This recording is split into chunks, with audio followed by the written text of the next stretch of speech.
එතකොට ත්‍රිකෝණමිතිය පටන් ගත්තාම ඉස්සලාම කෝණ කියන්නේ මොනවද කියලා කතා කරා. කෝණ. ටක් ටක් ගාලා මතක කරගෙන ගියොත් එහෙම කෝණයක් කියලා කියන්නේ යා මොකක් හරි විචල්්‍ය රේඛාවක් අරගෙන මේ විචල්්‍ය රේඛාවක් ගන්න ඈ. මොකක් හරි රේඛාවක්. විචල්්‍ය කියලා කියන්නේ යාව අපිට වෙනස් කරන්න පුළුවන් ඕන විදිහකට. මට ඕන නම් මෙයා අරන් ගිහලා මෙහෙම තියන්න පුළුවන් දැන් වල. විචල්්‍ය. හරි.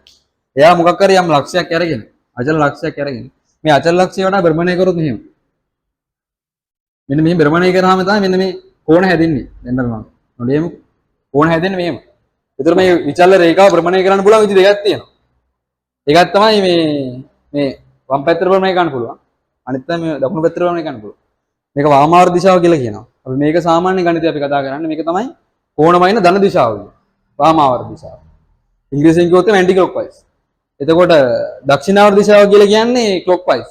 ඒ කියන්නේ ඔරලෝසුවේ කටු කැරකෙන පැත්ත. අපි ඒකට අපි කතා කරා ඍණ කෝණ කියලා. මේ අපි කියනවා ධන කෝණ කියලා. මේවා අපි කතා කරනවා ඍණ කෝණ කියලා. මේවා ඕන දෙන්න දැන් තියෙනවා. හරි ගාන්න කියන කොහොමද මෙතනට ඕන වෙන්නේ කියලා. එතකොට එහෙනම් දැන් කෝණ කියලා කියන්නේ. එතකොට කෝණමයිනවා මේම. ටික විදි තියෙන කෝණමයින්. කෝණ ගොඩාක් තියෙනවා. අපි සිලබස් එක කතා කරන කෝණ තියෙන්නේ මේ තලයක කෝණ විතරයි. තලයේ කෝණ xy කණ්ඩාංග එහෙම තියෙනවා. ඒතරම් උඩ උදාහරණයක් කිව්වා අර රෙදි මිරිකණේකි. රෙද්දක් මෙහෙම මිරිකොත් එහෙම ඔයාලට කියන්න පුළුවන් රෙද්ද කොච්චරක් මිරිකනවාද කියලා කෝණයක් විදියට.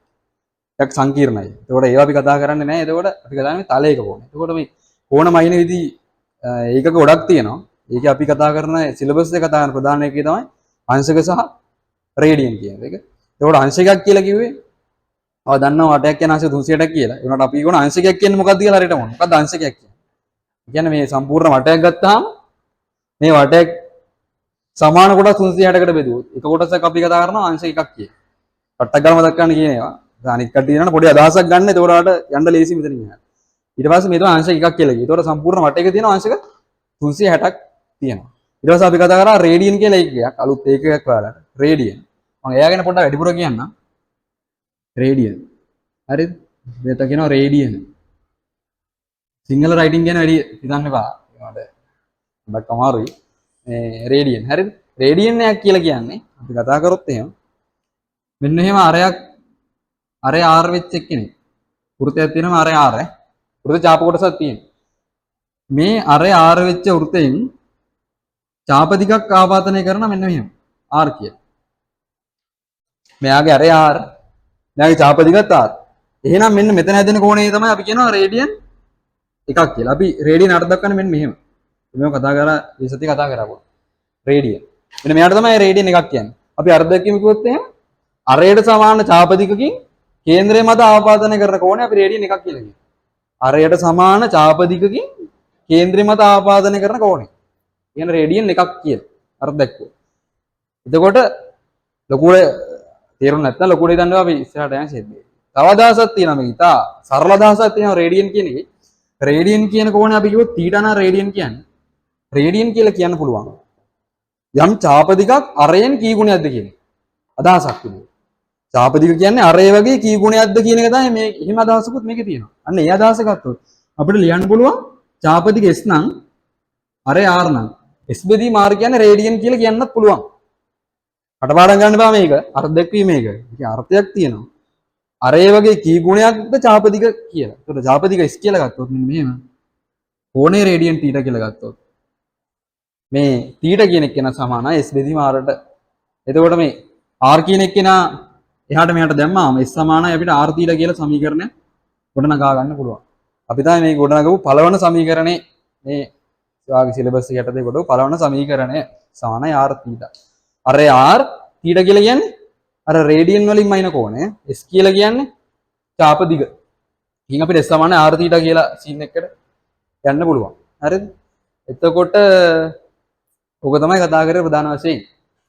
ඊළඟට පොඩි ගණිතය අර සැඟවුණු දැනක් කතා කරමු නැති දැනක් කතා කරා ෆයි කියන එක කෙනා. පරිදි වෘත්තයක පරිදිය. වෘත්තයක පරිදිය අපි දන්නවා අපි නෙමෙයි ඔයා දන්නවා 2πr කියලා අහලා ඇති. 2πr කොහොමද මේක ආවේ කියලා අපි කතා කරා. මේක විද්‍යාඥයෝ හොයාගත්ත සම්පූර්ණ මේ ලොකු පරීක්ෂණ ගොඩක් කරලා ඕනම වෘත්තයක් ගන්නවා. වෘත්ත ගොඩාක් අරගෙන වෘත්තයක මෙන්න මේ වෘත්තයක් නම් මේ එයාගේ වටේ දිග මයින්නවා. අපි වටේ දිග කියලා කියන්නේ පරිදියනේ. ඒකට කියන පරිදිය. හරිද? එතකොට මේ පරිදිය දිග මැනලා මෙයාගේ මේ මෙයාට අරේ නම් මෙයාට කියන මොකක්ද? ලොකු එක විස්කම්බේ නේද?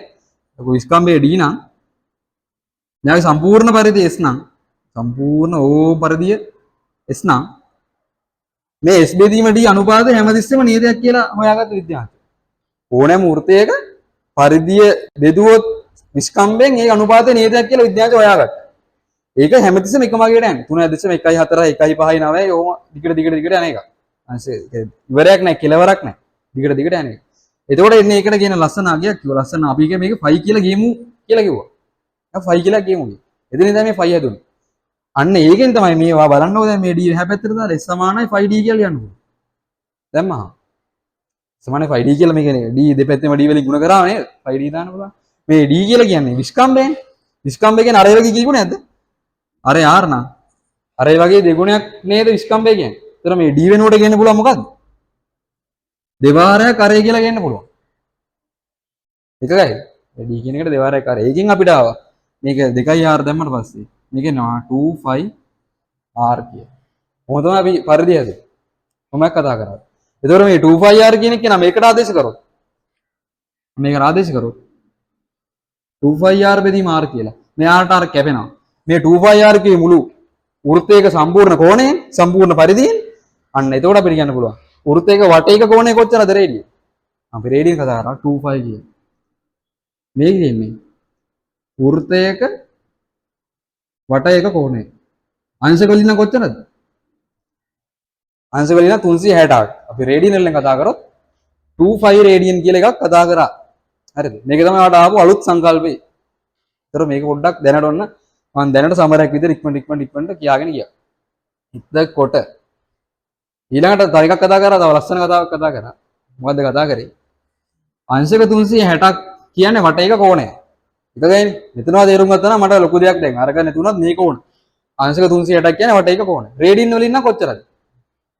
රේඩියන් වලින් අපි 25 කියලා දැන් ඔන්න කිව්වා. හරිද? ඒ කියන්නේ අංශක 360ක් අනුරූප වෙන්නේ රේඩියන් වලින් කොච්චරද? 25 කියලා කිව්වා.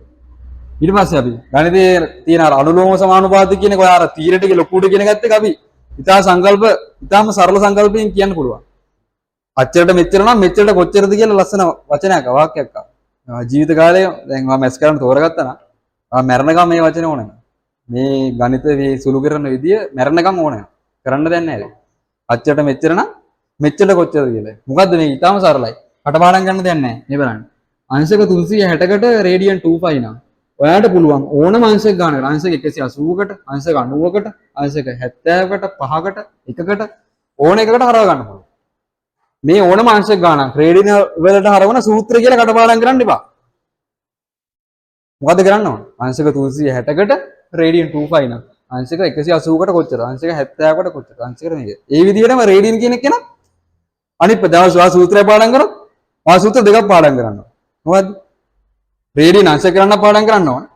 අංශක රේඩියන් කරන්න පාඩම් කරන්න බෑ. අර කතන්දරේ මොකද්ද කරන්න පුළුවන්? ඒ දෙක එකපාරම අද තියාගන්න පුළුවන්. එතකොට රේඩියන් නම් එතකොට අංශක මේ සෝරි අංශක මේ රේඩියන් අංශක කරන්න නම් 25 රේඩියන් වලට අංශක 360 නම් ඔන්න ඔහොම ගිහිල්ලා 5 බෙදීම 4කට කොච්චරද? 5 බෙදීම 3කට කොච්චරද? 5 බෙදීම මේ විදිහට හදාගෙන යන්න පුළුවන්. යම් ගණන් ටිකක් කරලා තියෙනවා. ඔයා නෝට් එක ඉල්ල ගන්න. හරිද? ඉල්ලගෙන WhatsApp හරි මොකක් හරි කරලා ඉල්ලගෙන ඒක දාගන්න ඔයාලට තේරෙනවා මේ කරන දේ. නොතේරෙන දෙයක් තියෙනවා. විමසන්න තමයි තියෙන්නේ. ඒ යටතේ අපි පොඩි ගණන් කීපයක් ඇදුවා. අද අපි යම් අලුත් තීරි කොටසකට යන්න ඕන. පොඩි කොටසකට අපි ඉස්සරහට යන්න ඕන. හරිද? ඔයා පිටු ගාන අරගන්නවාද එහෙමත් අලුතෙන් ආවෙන්න පිටු ගාන පොඩ්ඩක් අරගන්නකො පිටු කීයක්ද කියලා පොඩ්ඩක් බලන්න. මට කීයක්ද කියලා කියන්න පුළුවන්? පිටු කීයක් කරාද කියලා කියනවා. 1 2 3 4ක් වගේ නේ. 4ක් වගේ තියෙනවා. අපි නා අද අලුත් කැලලට යමු හරි. පිටු 4ක් වගේ තියලා ඔයා මාතෘකාවක් දාගන්න.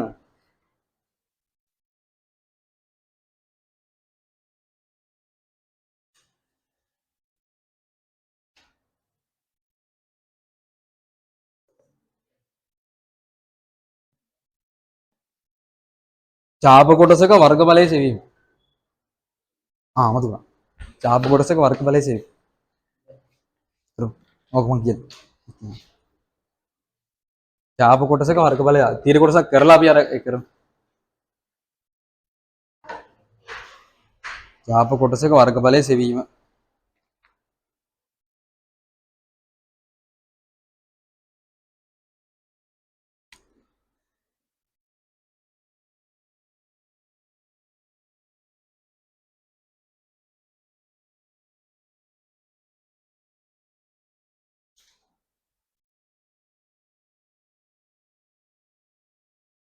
චාප කොටසක වර්ගඵලයේ සෙවීම. මේ මාතෘකාව.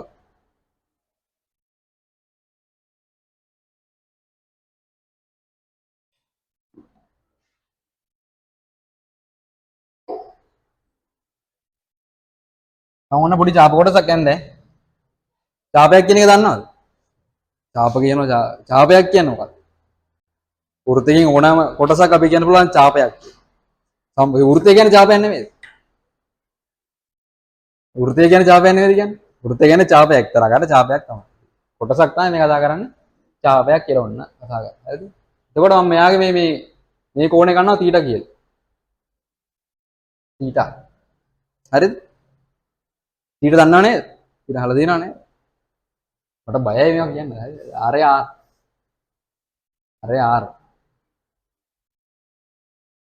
R මේ පරිධියට අපි කරනවා ඔන්න මම සුපුරුදු පරිදි S කියලා දැනට කතා කරන්නේ. ලොකුට මාස්සත් නැහැ. හරි. ඒ හම්බුනේ නැති කවුරු හරි නේ? මේ කොලයක් හම්බුනේ කවුරු හරි නේ? වඩ හම්බුණාද? හම්බුණානේ. ආයි කාටද?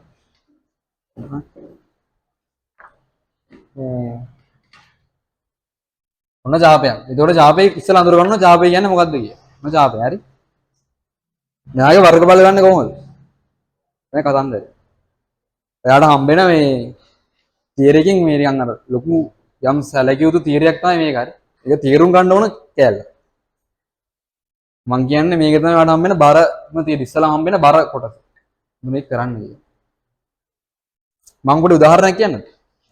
ඔයාට සිලින්ඩර් එක වගේ ඔය වක්‍ර පෘෂ්ඨයේ වර්ගඵලය හොයනවා නේද පොඩි කාලේ? සිලින්ඩර් එක වක්‍ර පෘෂ්ඨ වර්ගඵලය හොයනවා නේද? සිලින්ඩරයක් කියන්නේ සිලින්ඩර් දන්නා නේද? මේකේ වර්ගඵලය වක්‍ර පෘෂ්ඨය කියලා කියන්නේ මොකක්ද? මේ වටේ කෑල්ල. මෙයා සිලින්ඩරයක් වගේ නම් මේ වටේ කෑල්ලනේ වක්‍ර පෘෂ්ඨය. ඒක වර්ගඵලය අපි හොයන විදිය. එතකොට ඒක අර මෙහෙම කෑල්ලක් කවලා මේක දිගෑරියොත් මේක මොකක් වගේද තියෙන්නේ? මේ සැමන්ටින් එක වගේ නම් මෙයාව. මේ පළුවක් කපන ඈ. හරිද? කපලා මේක දිගෑරියොත් මේක නිකන් මෙහෙම එකක් නේද එන්නේ. මොකද්ද මේ? ඍජු කෝණාංශයක් වගේ සීන් එකක් තියෙනා නේද? එහෙමත් තියෙනවනේ. ඔය හිනවනට මේක සුපිරි ආකාරයක්. මේක තමයි මේක ආදලේ. හරි. මේක හදන්න තියෙන්නේ මේ විදිහට. ඒ කියන්නේ අපිට එකපාර පේන්නේ නැතිව මොකක්ද දන්නවද කරන්නේ? එකපාර පේන්නේ නැතිව ඔයා දන්න පේන හැඩයකට හරව ගන්නවා ඉස්සෙල්ලා. ඔයා දන්න පේන හැඩයකට හරව ගන්නවා. මේ කොහොමද මේකට හරවන්නේ? එතකොට පුළුවන් හදන්න. මේක කොහොමද මේකට හරවන්නේ? තමයි මේ කතන්දරය. හරිද? මෙතන තියෙනවා යම් තේරුම් ගත යුතු සංකල්පයක් තියෙනවා. හරිද? මම පොඩ්ඩක් මේක මකන්නම් දැන්. හරි? මේක මකන්න. අදර ලොක් කරන්නම්. ගන්න කරන හැටි. තේරුම් ගත්තොත් කොට මෙයාව පොඩ්ඩක් මකන්න. නැත්තම් ඔයාලට අපහැදිලි. බලන්න මම කරන හැටි. මෙයාව මම කඩනවා සමාන කොටස් ගොඩකට. සමාන කොටස් වලට කඩනවා මෙන්න මෙහෙම.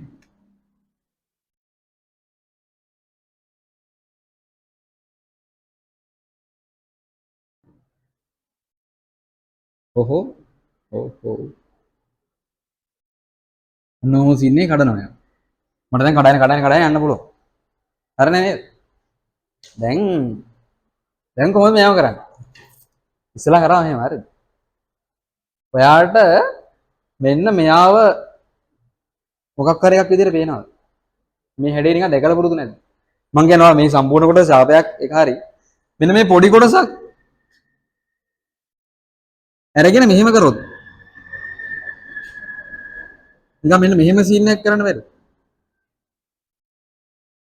හැබැයි මෙන්න මෙයා වක්‍රයිනේ. ආයතන ජාප කොටසක් වගේ. හරිද? මම මෙයාව කඩනවා. හරිද? හරියට ආගන්නේ. මම මෙයාව කඩනවා. දැන් මේක මේ මෙහෙම කඩුවොත් කොටස් 1 2 3 4 ඒව 5 6 7 8 කියලා ඕන කොටස් 15 විතර මෙයා සෙට් එකයි. හරිද? කොටස් මම 30කට කඩනවා. 30කට. එතකොට මේ කැලේ ආයෙ දෙකට බෙදන්න බෑ නේද? මම කිව්වේ මෙයා කොටස් 15 කරනවා. 30කට කඩනවා මෙයා ආයෙ දෙකට බෙදන්න. මම 60කට කඩනවා. කරලා මම ඒ විදිහට කොටස් 1000ක විතර මෙයා කඩනවා. 1000ක් විතර කඩනවා. එතකොට ඔයා මට කියන්නේ මෙන්න මේක කැඩලා චූටි ගිහිල්ලා අවසානට පේන්නේ නැති ගන්නට යනවා. ඒක පේන්නේ නැති ගන්නට යනවා. ඒ පේනවා ඈ. පේන්නේ නැතුව මොකුත් නැහැ. පේනවා. තාම චූටි වල යනවා. අන්න එහෙම වුණොත් මෙන්න මේ වක්‍ර කොටස හිතන්න මේක මොකක් වගේ වේද? තා කුඩි පොඩියට. මෙන්න මේ වක්‍ර කොටස නිකන් පොඩිම නිකන් මේ රේඛාවක් වගේ සීන් එකකට වෙනවා. එයි දැන් ඔයා මේක වක්‍රයක් වගේ පේුණාට මේක ඇල්ල විතරක් නෑ හිතුවොත් ඔයාලා වක්‍රයක් වගේ පේනවද නෑ? පේන්නේ නැති තාම පේනවා. චුට්ටක් අඩුයි වුණා. මෙයා ලොකුට පේනවනේ වක්‍රයක් කියලා. හරිද? මෙයා පොඩ අඩුවෙන් පේන්නේ. එහෙනම් පොඩියට මෙයා අඩුවෙන් පේන්නේ. එතකොට මේක ඉතා කුඩා කොටස් ගොඩකට කඩාගෙන ගියොත් මෙන්න මේ කොටස මොකද්ද කියන්න පුළුවන්. යන්නේ රේඛාවක් වගේ සීන් එකකට එනවා. එහෙම රේඛාවක් ආවොත් මෙයා මොකක්ද ඔයාලට පේන්නේ? එන්නේ ත්‍රිකෝණයක් වගේ එකක් කියනවා. මේ ත්‍රිකෝණය නේද වෙන්නේ? ත්‍රිකෝණය දන්නව නේද? ත්‍රිකෝණය දන්නව නේද? එතකොට මේ ත්‍රිකෝණයක් වගේ අන්න ඕක තමයි මට ඕන සීන් එක. හරිද? දැන් පොඩි වැඩක් කරනවා. මම තේරුම් ගන්න. මේක තමයි මේක ආදලේ. හරිද? මේක තේරුම් ගත්තේ නැත්නම් මේක හරියන්නේ. ඔන්න ත්‍රිකෝණයක් තියෙන ඈ. දැන් මම කරනවා මෙහෙම වැඩ. මේ ත්‍රිකෝණය එහෙම තියෙනව නේද? ඊළඟ ත්‍රිකෝණෙත් මෙහෙම ගන්න. මොකද ඊළඟ ත්‍රිකෝණය මෙන්න මෙයා. මේ ත්‍රිකෝණය තියෙන්නේ. මම මෙයාව තෝම ගන්නවා.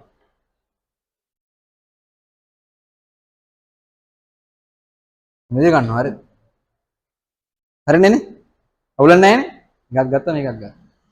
මෙයාගේ ලස්සන හැඩයක් හදන්න පුළුවන් මෙන්න මේ දෙන්න එකතු කරලා. පාට එක පේනවා නම් මේ වැඩේ ඉවරයි මෙතනින්. අර මොකද මෙතනින් කරන්න ඕනේ. මේ දෙන්න එකතු කරලා ලස්සන හැඩයක් හදන්න පුළුවන් හින්ට් එකක් දුන්නා. මොකක් කරේ කරලා? මම මේක මෙහෙම කරනවා. හරිද? එයා අනිත් පැත්ත ගන්නවා. අනිත් පැත්ත ගියොත් මෙයා මොන වගේද? අප්සයිඩ් ඩවුන් කිව්වා. හරිද? දැන් ඔයා බලන්න මෙන්න මේ දේ එකතු කරලා. ඔයාලට මොකක්ද මේ වෙන්නේ?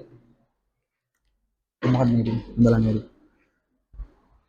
ඇයි මම මේක මෙහෙම කෙලින් අදින්නේ? මම හිතුව කියන්න හරි. මම යා නිකන් මම උපකරණ මම කෙලින් ඉන්නේ කියන්නේ. ඉස්සලාම එක්ක. ඉස්සලාම කියන කෙලින් ගත්තාම අනිත් එක ඒසින් අදින්න. බලන්න දැන් අනිත් එක ගැන කොහොමද ඉන්නේ කියලා. ඔන්න එක්කෙනෙක්. මේ එක්කෙනෙක්. මේ ඉන්නේ අනිත් එක්කෙනෙක්. ඒක ගයිද? මෙතන තේරෙන්න මේ වැඩේ ඉවරයි. එච්චරයි සීන්. දැන් මෙයා මොකක් වගේද නේද? හරි ඍජුකෝණාශ්‍රය නනේ. දැන් මං ඊළඟ කොටස ගෙනාවොත් මොකද වෙන්නේ කියන්නකෝ. ඊළඟ කොටස මම ඔතෙන්ට ගෙනාවා දැන් හරි. දැන් මේකම මෙතෙන්ට ගෙනාවොත් එහෙම ආයෙත් මේක මෙහෙම සීන් නැහැ නේද? ඊළඟ කොටස් දෙකට අරගෙන මොකද කරන්නේ මෙහෙම කරන්නේ. මේ කොටස් හැම එකම ගෙනල්ලා ඒ කරත් මොකද වෙන්නේ? කොටස් මේ ඔක්කොම ටික ගෙනල්ලා එකතු කරොත් මොකද වෙන්නේ? දිග ඍජුකෝණාශ්‍රයක් හැදෙන්නේ නැත්නම්. අවසාන විතර නොවර ඍජුකෝණාශ්‍රයක්. අවසාන කියලා නේද මෙන්න මෙහෙම හැදෙනවා. දැන් ඍජුකෝණාශ්‍රය. මම මෙයා තනියට ඇඳුත් එහෙම. මේ ඉන්නේ කවුද? මොනවා මේකේ ඉන්නේ. එදයි වගේ. එදයි වගේ නෑ නේද? මට ගෙලින් වගේ වෙන්නේ. යා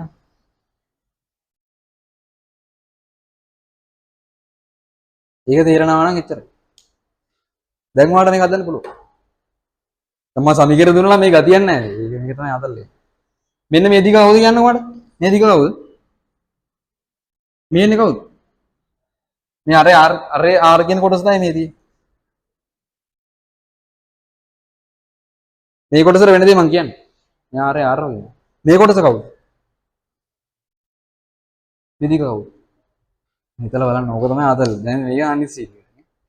දැන් මේ කොටස් ටික එක දිගට තියන් ගියාම මේ කොටස කවුද?